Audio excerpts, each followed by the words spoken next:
हरिः ओं श्रीगुरुभ्यो नमः महापेरियवा शरणं सुन्दरकाण्डं प्रथमः सर्गः समुद्रलङ्घनं वर्सेस् 201 to 210 तां हतां वानरेणाशु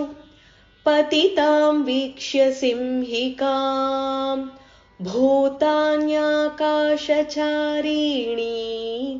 तमूचुः प्लवगोत्तमम्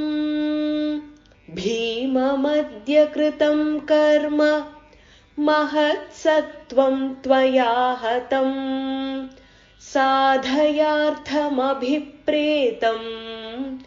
अरिष्टं प्लवतां वर यस्य त्वेतानि चत्वारि वानरेन्द्र यथा तव धृतिर्दृष्टिर्मतिर्दाक्ष्यं सकर्मसु न सीदति स तैः सम्भावितः पूज्यः प्रतिपन्नप्रयोजनः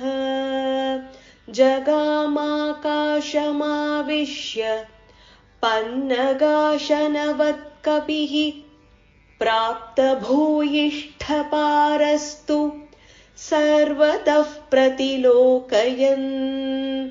योजनानां शतस्यान्ते वनराजिं ददर्श सः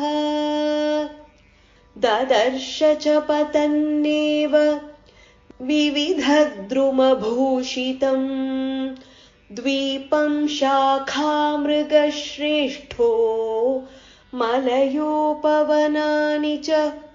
सागरं सागरानूपं